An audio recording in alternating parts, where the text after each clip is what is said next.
Estaba oscuro y ciego sin Dios el sentido del alma. Era un laberinto sin salida. Era algo autorreferencial, como se dice ahora. Era como una plaza de toros, sin chiqueros, ni burladeros, ni nada. Y allí pegando cornadas contra las tablas el toro. Y entonces, en esa caverna nuestra profunda, tan capaz y tan incapaz, tan capaz de Dios, pero tan incapacitada por mi pecado, tan llena de cachivaches, tan afectada del síndrome de Diógenes, pues en esa caverna ha entrado la luz. Cuando el alma sabe desenredarse de sí misma, sabe no estar tan pendiente de sí y le da un portazo a Satanás, y no es tan tonta como ponerse en manos de gente todavía más tonta que ella, que la hagan andar como pollo trabado, dice Santa Teresa, cuando ella está llamada a volar como un águila caudal. Y entonces entra la luz, las lámparas de fuego, la belleza de Dios, la grandeza, sus atributos todos como uno solo, con su suma simplicidad, ilustran al alma, la alumbran, la calientan con sus resplandores divinos. Y en esas profundas cavernas del sentido que estaba oscuro y ciego, dan luz y dan calor.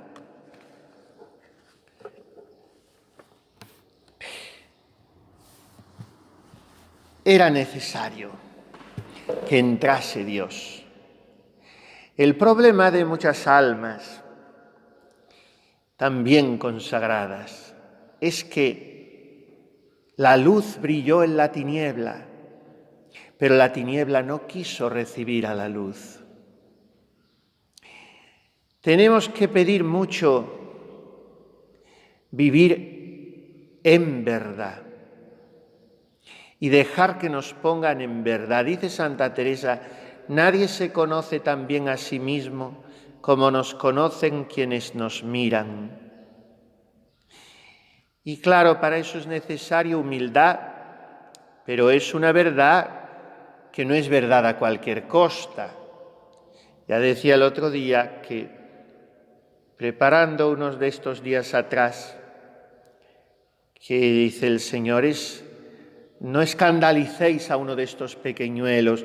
Y preparaba yo la homilía leyendo a algunos santos padres y me encontré esta frase de San Gregorio Magno que me encantó porque es muy para estos tiempos. San Gregorio Magno, además de los morales famosos que le hicieron muchísimo bien a Santa Teresa en su conversión, las Moralia de San Gregorio Magno, se titula así, un libro que podían vuestras caridades ir leyendo estos días, estos días tienen bastante con los ejercicios, pero cuando salgan de ellos, que son el comentario al libro de Job, que lo estamos leyendo en Maitines ahora, el libro de Job. Y el libro de Job tiene mucha más miga de la que parece. Y entonces San Gregorio Magno lo comentó. Pero San Gregorio Magno, que ha sido uno de los grandes papas de la Iglesia, de los más grandes, del siglo V, yo celebraba muchas veces la Santa Misa en el Vaticano sobre su cuerpo. Donde más me gustaba era sobre el cuerpo de San Pío X, que le pedía tanto por la reforma de la Iglesia y porque a ver si alguna vez se destierra el modernismo que parece que ya lo invade todo. Él luchó, fue la gran lucha de su pontificado. La mejor encíclica de toda la historia de la Iglesia y de todos los papas es la Pascendi de San Pío X, que es contra el modernismo, que hace un análisis maravilloso. Es difícil, esa encíclica es difícil de leer. Se la escribió casi toda entera un español. San Pío X se apoyó en dos españolazos tremendos, que uno fue su secretario de Estado, el santo cardenal Merry del Val. Yo escribí su biografía, le quiero mucho a Merry del Val. Y el otro estuvo en varios cargos en la Congregación de la Fe, la de religiosos, y era un fraile capuchino. santo. Fray José de Calasanz Vives y tutor, el santo cardenal Vives. El cardenal Vives fue un personaje crucial en el pontificado de Pablo VI. Y hace pocos años, hace 10 años o por ahí, no creo que haga más, han repatriado sus restos y los han enterrado en la parroquia donde yo estuve una vez en una boda de un amigo, porque el mundo es tan pequeño. En la provincia, no sé si es de Tarragona o de la misma Barcelona, San Andrés de Llavaneras, junto al mar, muy bonito. Y en esa parroquia, allí han vuelto a enterrar, los han traído de Roma, del cardenal Vives y Tutto. Vives y Tutto, que decían los italianos, Vives e tutto, porque lo hacía todo en el pontificado de San Pío X. Pues a Vives se le debe en buena medida la redacción de la encíclica Pascendi, que no es muy larga, entonces las encíclicas eran más cortas, pero muy densa, muy potente y es un poquito difícil de entender. Bueno, pues todo eso, como siempre me pasa que me voy de una cosa a otra. Yo celebraba misa sobre San Pío X. Luego la celebraba sobre el Beato Inocencio XI del siglo XVIII, el que con su oración y eso se ganó la batalla de Viena contra los moros, instauró la fiesta del dulce nombre de María, porque la batalla de Viena se ganó el 12 de septiembre de 1780 y tantos, no me acuerdo ahora. O 1600, mejor dicho, 80 y tantos. Y ese era el Beato Inocencio. Pero ese altar me lo quitaron, porque a ese santo lo movieron para enterrar allí el único con el que yo no me podía enfadar porque me quitaba el altar, que era San Juan Pablo II. Ese fue el que metieron allí. Pero yo luego celebraba mucho sobre San Gregorio Magno. San Gregorio Magno fue uno de los grandísimos papas reformadores de la Iglesia, aunque solo sea por ser el inaugurador y el creador del gregoriano, sería bastante para que le tuviéramos devoción. Pero el gregoriano hoy en la Iglesia no existe. Nada más que existen los conciertos y en los discos de CD que compran los ateos para oír música relajante. Pero los que tenemos que cantar no cantamos. Bueno, pues San Gregorio Magno, en la regla pastoral, tiene una frase, que es a la que me quiero referir, que dice: la verdad por encima de todo. Vive siempre en la verdad. No escandalices a nadie. Pero si por tú estar en la verdad el otro se escandaliza, vale más tu verdad que su escándalo. No tu verdad, porque la verdad no es mía ni tuya, es la verdad. Hay que mantenerse en la verdad. Si el otro, porque no tiene formación o porque tiene los criterios mal puestos o por lo que sea, se escandaliza. Ahora, si tus criterios son los de Jesucristo, los del Evangelio y los de la tradición, porque la Iglesia solo no es revelación y tradición, las dos cosas juntas. Escritura y tradición, mejor dicho. Escritura y tradición. Y todo compone un solo cuerpo que es la revelación. La revelación no es solo lo que está en la Escritura, porque entonces seríamos protestantes. Es escritura y tradición. Y entonces esa es la verdad. Y fuera de eso no hay verdad. Por lo tanto, hemos de vivir en la verdad, dejar que nos pongan en la verdad, que nos iluminen, dejarnos ayudar. Y como dice San Juan de la Cruz, a una monja, una receta que si lo vivieran todas serían todas santas. Déjate enseñar, déjate mandar, déjate sujetar y despreciar y serás perfecta. Pero déjate, de verdad, no pareciéndolo solamente, no pareciéndolo, que eso se les da muy bien. Ayer me llamó una priora de un convento muy bueno. Padre, ¿qué tenemos que hacer con esta, en fin, una situación ahora que hay que saber cómo actuar? ¿Y qué tenemos que hacer? Bueno, yo lo primero es que sé que son como las viudas, que te preguntan a todos y no siguen luego el parecer de ninguno. Pero bueno, cuando dice que tenemos que hacer, más bien es para ver qué pienso yo. Pero entonces yo le dije, mire, madre, de momento nada. De momento lo único que van es a cultivar la especialidad de la casa. Y dijo, ¿cuál es esa, padre? Digo, pues algo que se les da a vuestras reverencias a la perfección.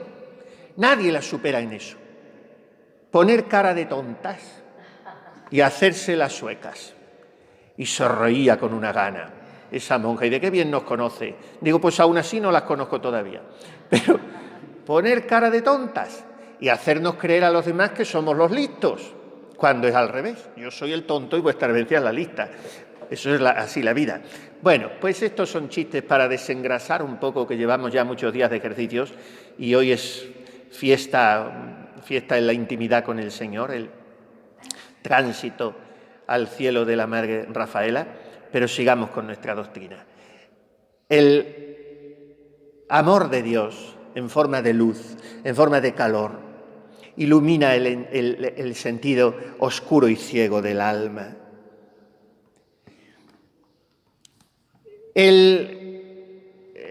Una persona puede dejar de ver por dos motivos, dice San Juan de la Cruz, por dos motivos.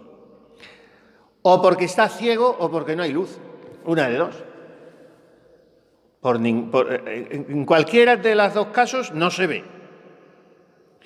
Pues Dios es la luz. Cuando no me alumbra, ¿por qué es? O porque estoy ciego. Si es una ceguera ya una ceguera que no tiene, en fin, ceguera gravísima, es porque es pecado mortal. Pero otra suerte de ceguera, como una miopía gorda, que prácticamente no ves, que es ceguera también, es cuando emplea el alma el apetito en otras cosas que no son Dios. O sea, cuando mira para otro lado. Entonces también está ciega. Dios es luz sin tiniebla alguna, pero el alma está ciega. Primer motivo. Segundo motivo, el alma prefiere la oscuridad a la luz y el alma se encierra en su propia oscuridad. Y entonces ya la puede Dios alumbrar, querer alumbrar, que el alma no se deja. Hablando espiritualmente, dice San Juan de la Cruz, una cosa es estar a oscuras y otra estar en tinieblas. Y aquí concreta más. Estar en tinieblas es estar en pecado, es la ceguedad del pecado. Estar a oscuras puede ser sin pecado, pero de todas maneras no ves. No ves. No porque tú estés ciego, porque podrías ver fácilmente quitando la oscuridad. No hay pecado, pero no ves. ¿Por qué? Porque, dice él, hasta que el Señor dijo, hágase la luz, fiax lux, estaban las tinieblas sobre la haz del abismo de la caverna del sentido del alma.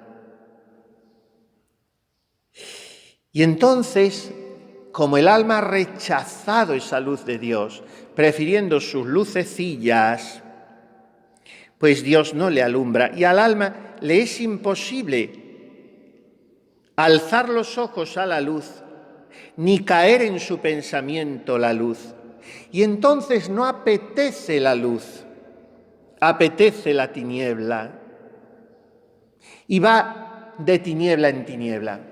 Dice San Juan de la Cruz, como no conoce la luz, como no está familiarizada el alma con la luz, no la busca, más bien cree que la luz la deslumbrará, la cansará, la aburrirá, la amargará.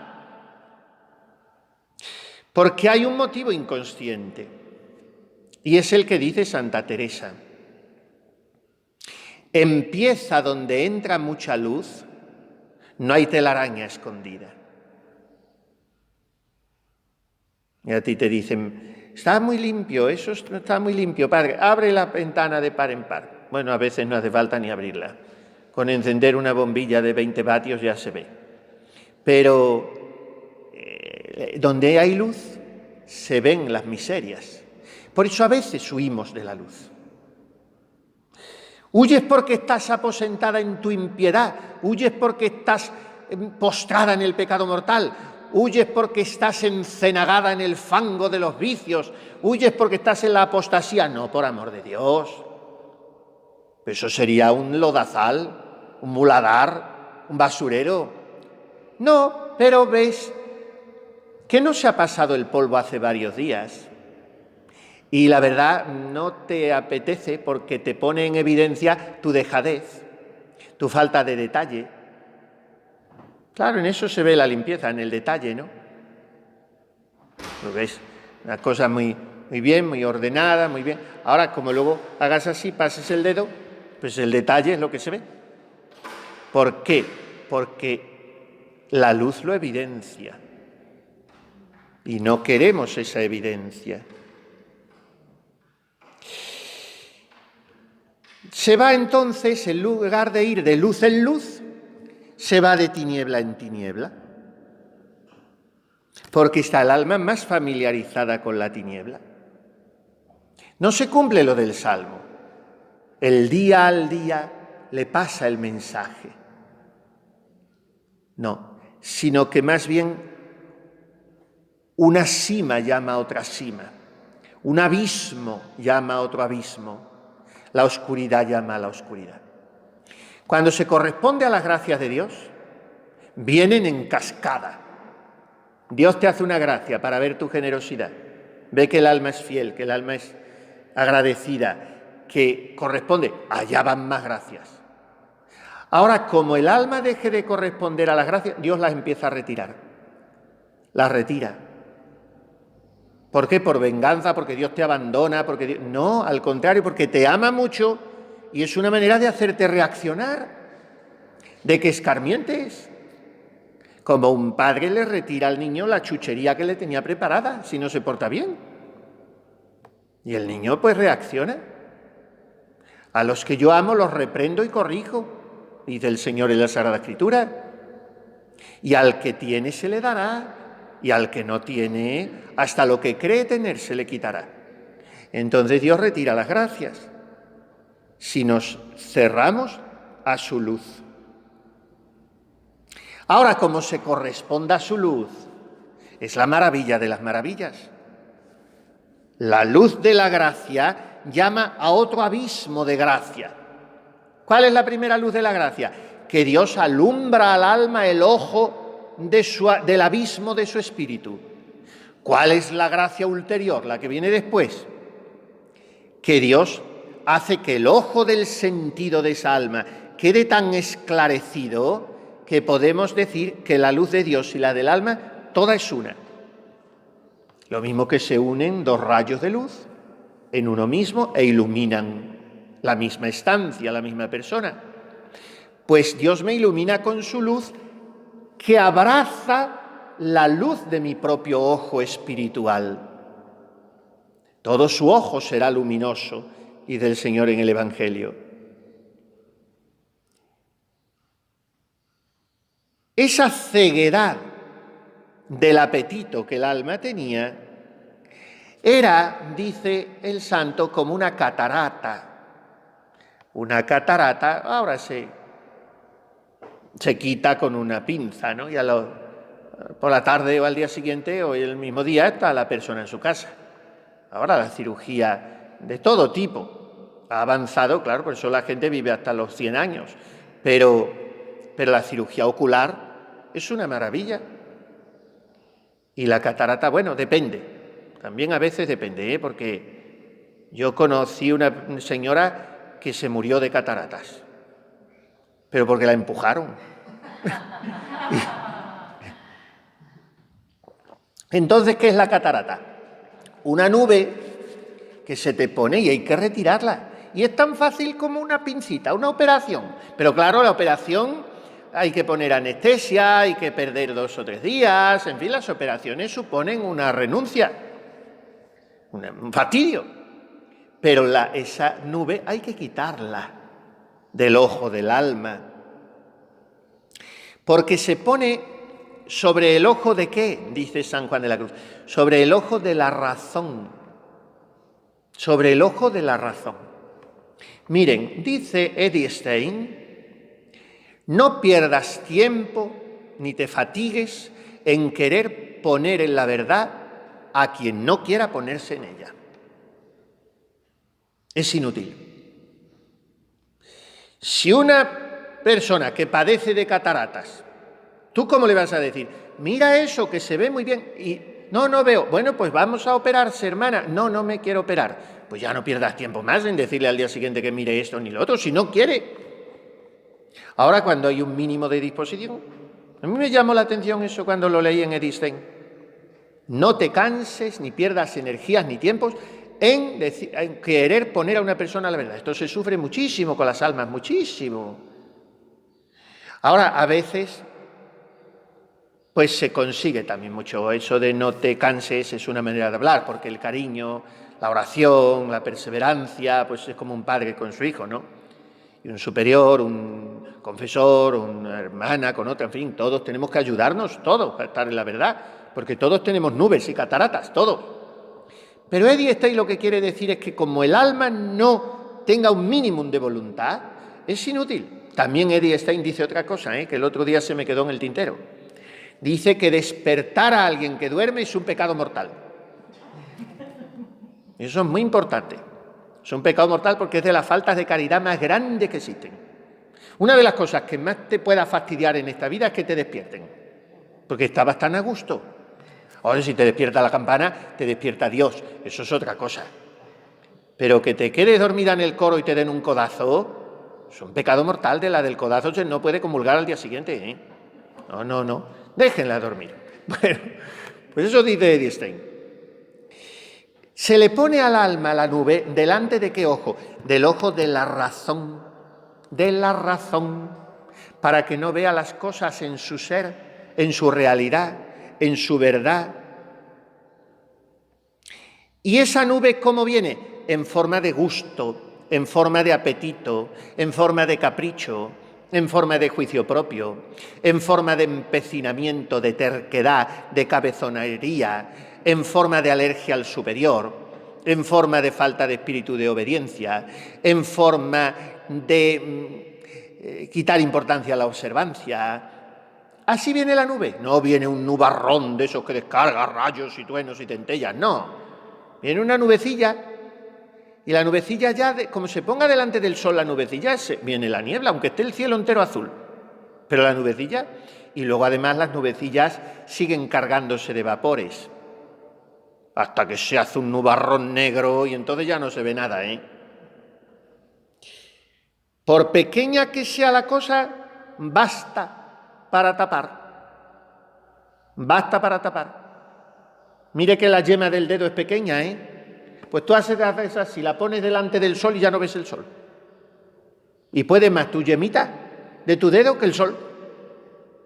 Fíjese, Eso es como aquel padre y aquel hijo, que le dice el hijo, papá, ¿que está más cerca, la luna o Córdoba?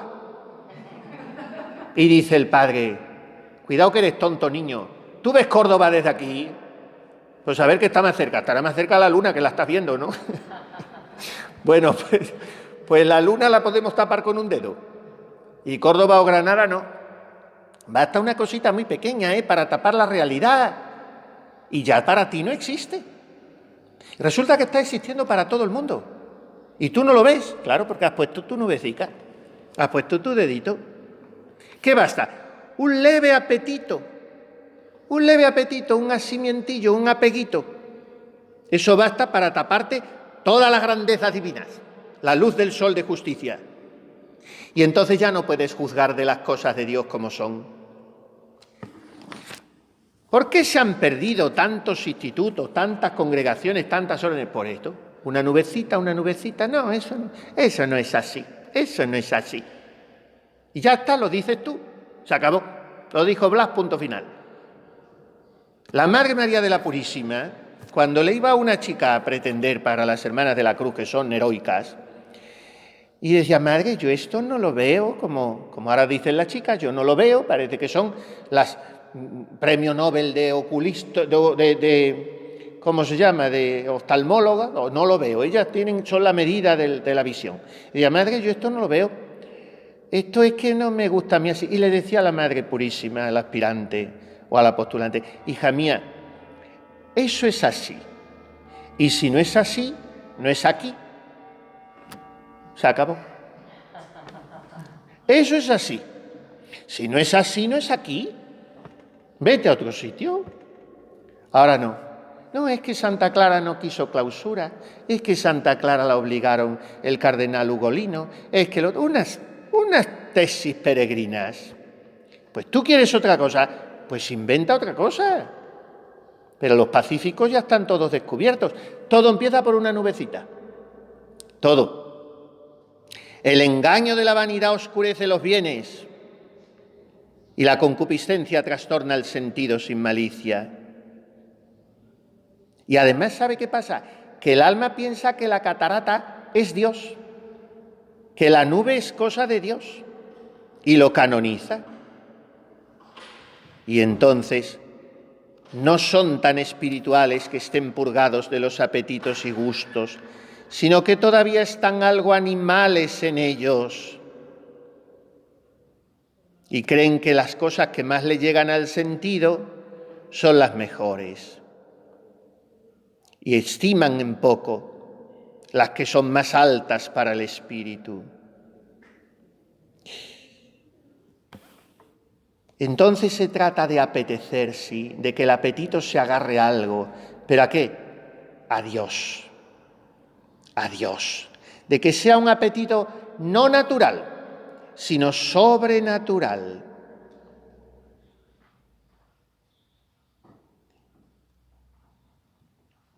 Ni siquiera tiene que ser un apetito de cosas espirituales, porque entonces se puede convertir en gula espiritual, sino desear a Dios por Dios, buscar al Dios de los consuelos, no los consuelos de Dios.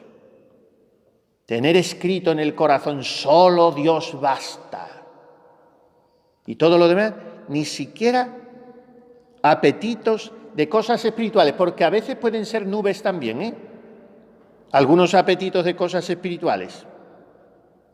Ahora, cuando te agarras solo a Dios, hambreas solo a Dios, deseas solo a Dios, anhelas solo a Dios, entonces el sentido del alma que estaba oscuro y ciego con sus apetitos y aficiones, ya no solamente con sus profundas cavernas está ilustrado y claro por medio de esta divina unión con Dios, pero aún hecho ya como una resplandeciente luz él con las cavernas de sus potencias.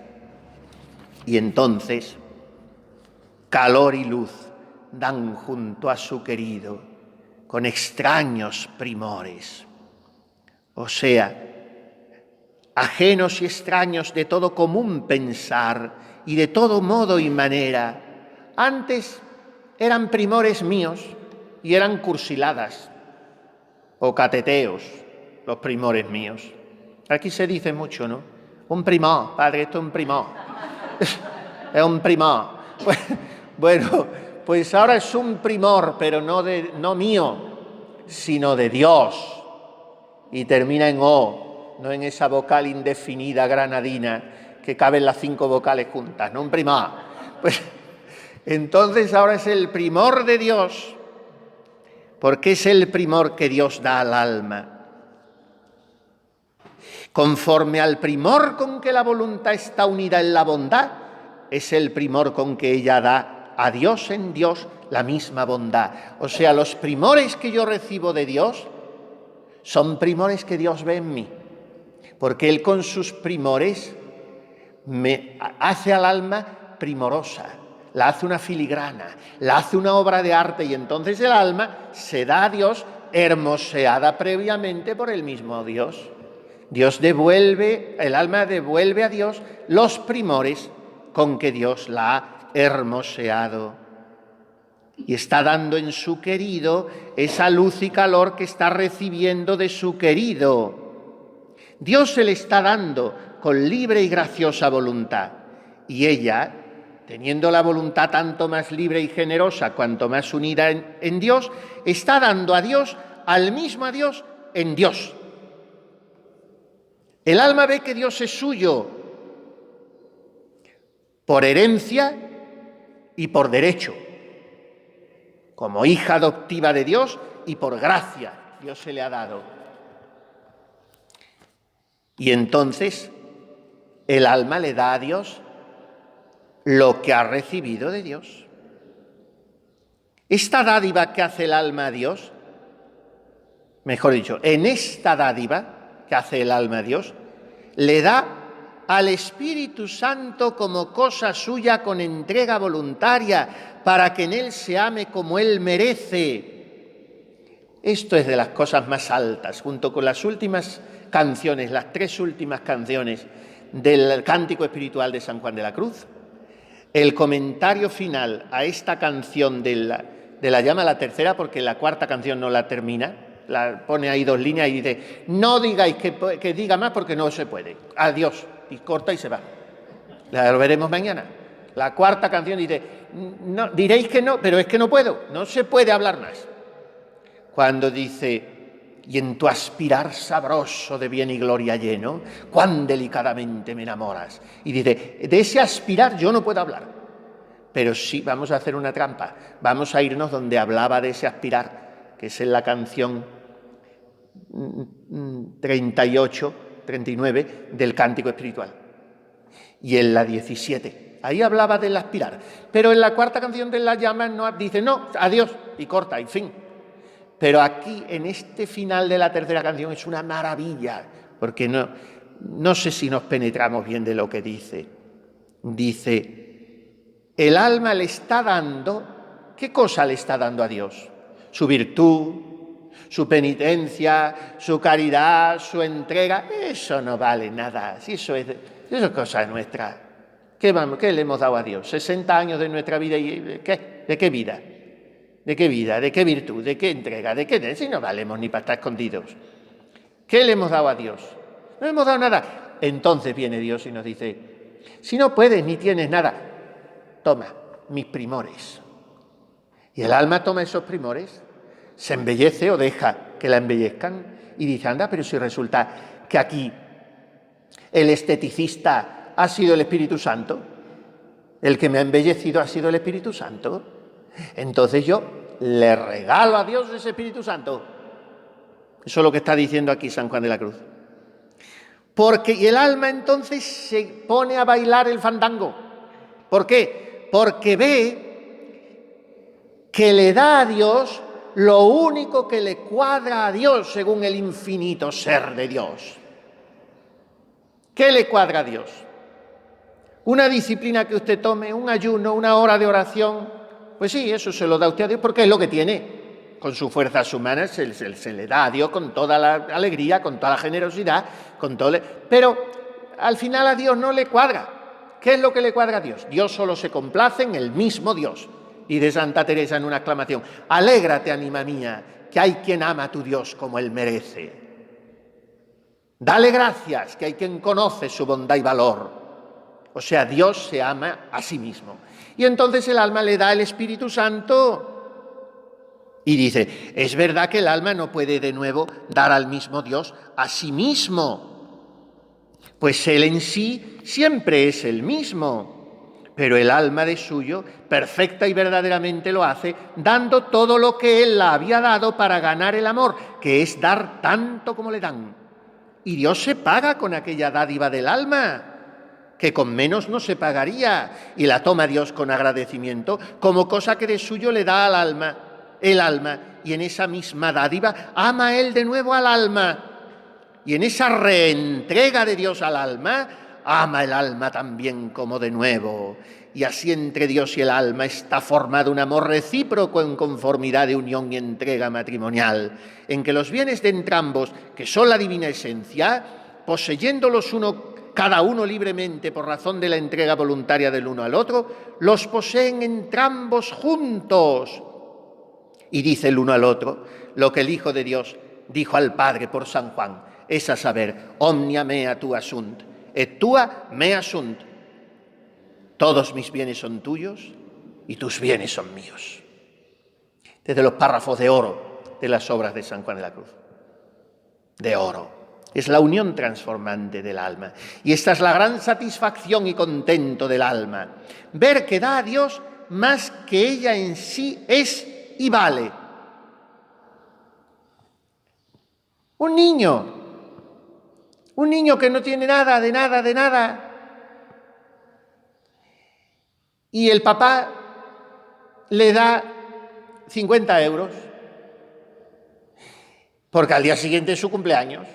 Y el niño se va con su mamá porque tampoco sabe solito, como nosotros nos vamos con la Virgen, y con los 50 euros le compra al papá una corbata de seda al gusto de la mamá. Claro, tiene que ser al gusto de la mamá para que le guste al papá. Tiene que ser al gusto de la Virgen. Por eso tenemos que ir de su mano y decirle que nos enseñe a ofrecerle las cosas. Iba el niño tan orondo y tan pancho y muy bien envuelta, le regala la corbata a su papá. Y al papá se le caen 2 lagrimones. Y se la ha comprado con su dinero. Le había dado los 50 euros el día antes. Pues así es Dios con nosotros, hijas mías. Así es Dios. Quiere que le demos los primores que Él nos ha dado y que nos deleitemos nosotros en esos primores. Tiene el alma, vamos terminando, y quería ser hoy un poquito más corto, porque cuando vamos terminando me gusta ser más corto, pero luego no lo consigo. Tiene el alma 3 primores de amor, 3 primores de amor. Miren, son 12 primores, pero vamos a acabar enseguida, pero son preciosos. 3 del amor. 3 de la fruición, del gozo, del contento que tiene el alma. 3 de alabanza y 3 de agradecimiento. Aquí tienen una materia preciosísima de meditación hoy, pero con lo que he dicho ya anteriormente basta. Pero en fin, 3 primores de amor. El primero, que ama el alma a Dios no por ella, sino por Él. O sea, le ama por el Espíritu Santo, con el amor del Padre y del Hijo. Que el amor con que me amaste esté en ellos, como yo estoy en ellos. O sea, el primer amor, amar a Dios no por mí, sino por Él, en el Espíritu Santo.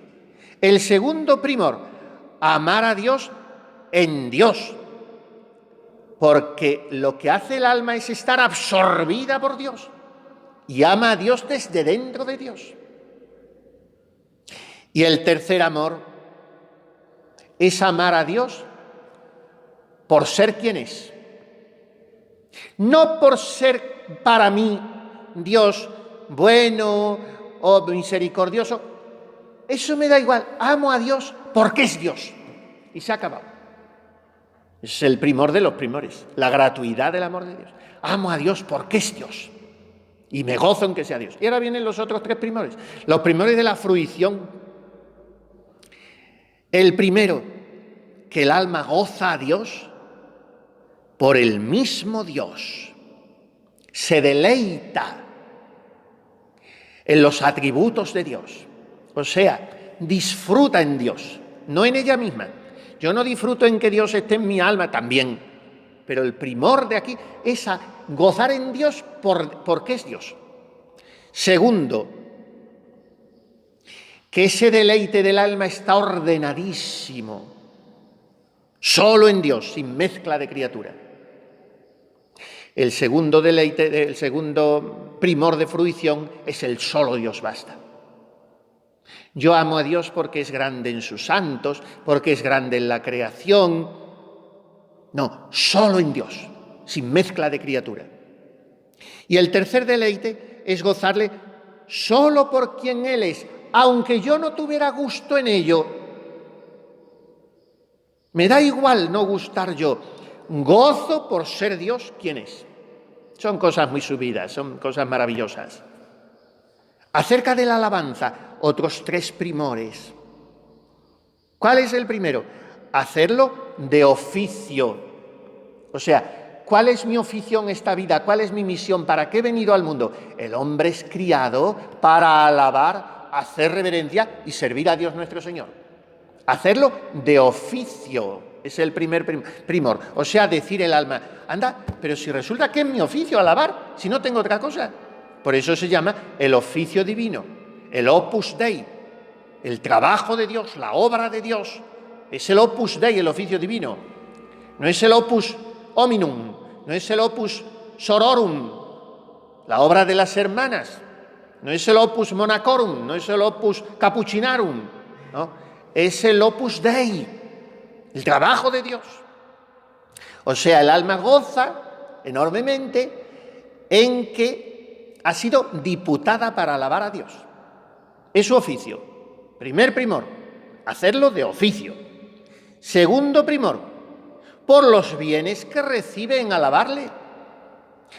Vuestra caridad cuando está cantando el oficio divino, cuando está alabando al Señor en la oración, está siendo embellecida, hermoseada, santificada, deleitada por los bienes que recibe.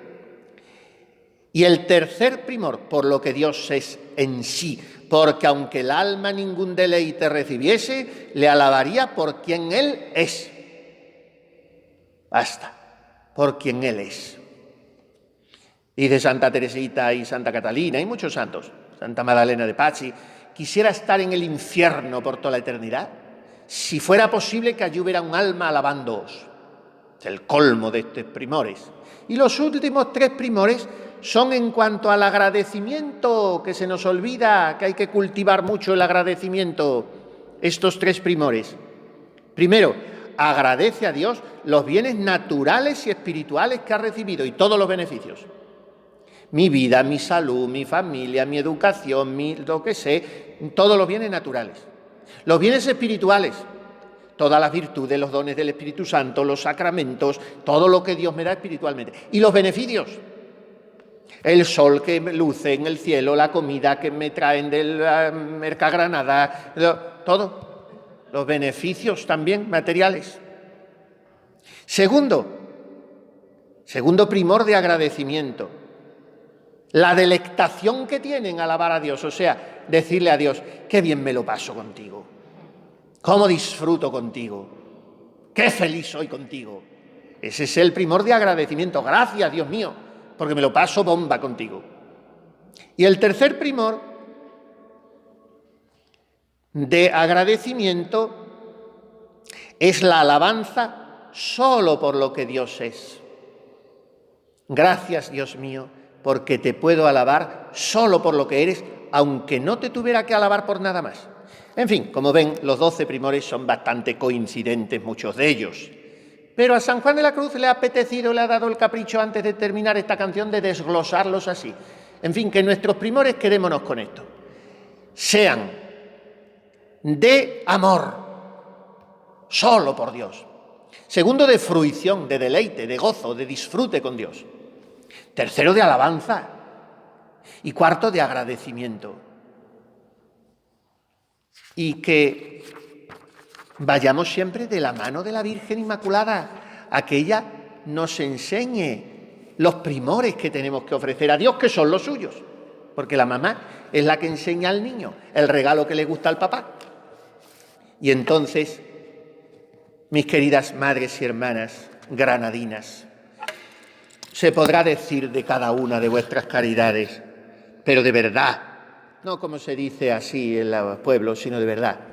Esta monja es un primor, porque su vida será un primor, porque si su caverna de su sentido estaba oscuro y ciego, ahora esas lámparas de fuego de la grandeza y la belleza de Dios, con extraños primores, calor y luz dan junto a su querido.